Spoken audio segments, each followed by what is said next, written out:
Ito po. After nun,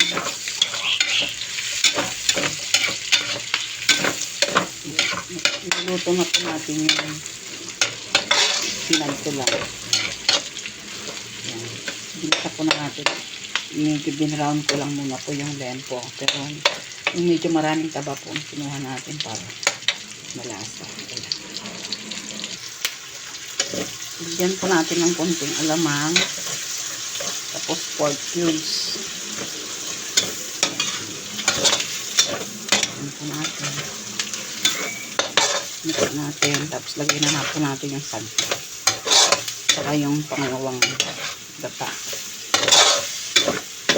Yan. Sorry.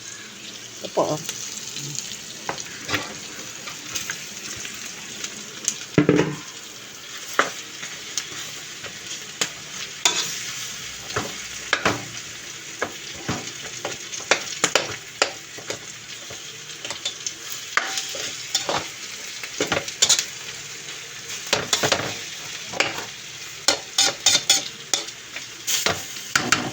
Lagay po natin yung pangalawang gata. Ito po yung pampaluto niya.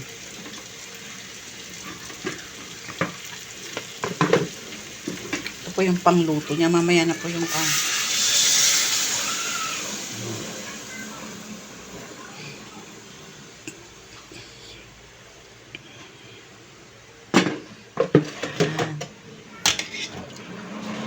luto na po siya. Kaya pwede na natin ilagay yung unang gata.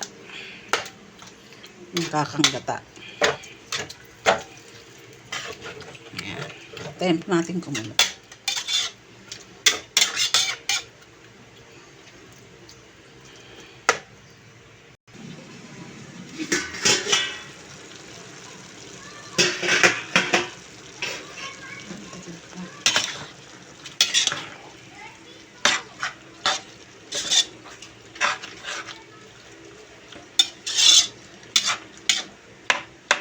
Mukhang kulang po yung tubig niya.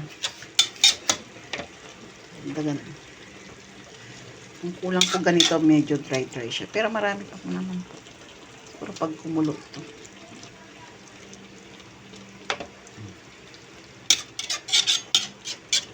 Yan.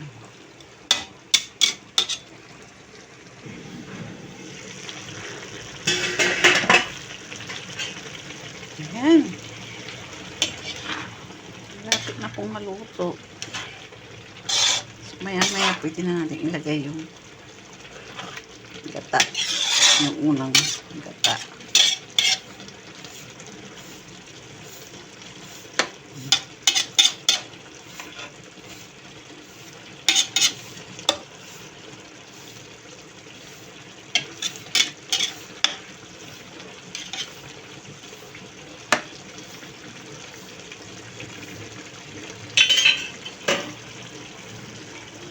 Ayan, medyo may manti-mantika na siya.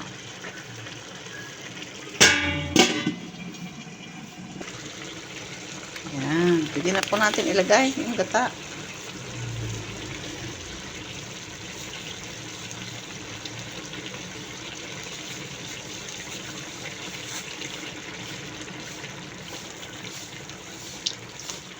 Dali dalawang gata po ito.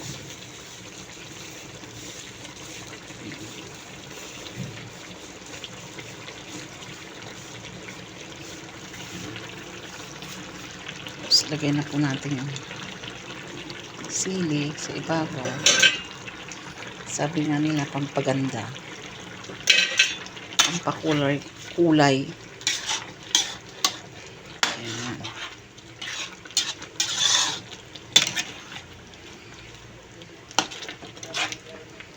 Antayin na lang po natin mag-oily. Tapos pwede na po.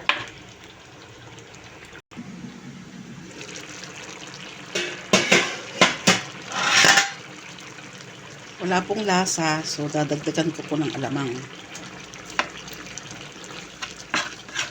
Tsaka nilagyan ko na rin po ng konting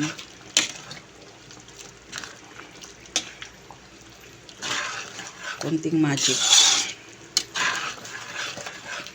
Kasi hindi ko po nilagyan ng patis eh. Alamang lang, tsaka yung pork cubes. So, pag hindi po, wala pong maging lasa nung dagdagan nyo lang po, huwag kayo matakot. Mas maganda po, idagdag nyo alamang para masarap. Ayan.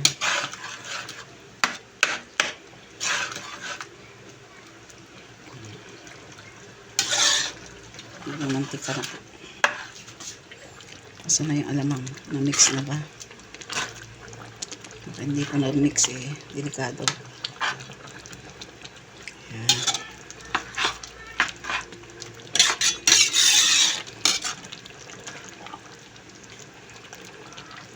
Okay, dagdagan. Basta, tikman nyo na lang po hanggang saan yung lasa nyo. Ang lasa nyo hanggang saan. Gusto nyo na medyo maalat-alat o ano. Dagdagan nyo na lang. Ayan.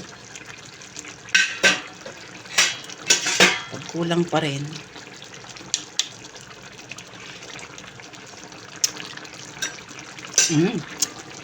pwede na. Kung medyo maalat-alat, lagyan nyo lang po natin ng konting sugar. Ayan. Lagyan ko po ng konting sugar.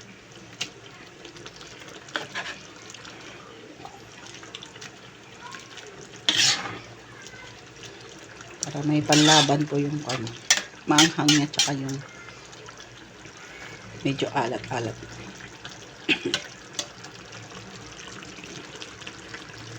Yan, hintayin na lang po natin matuyo konti kasi niluluto pa lang yung gata niya.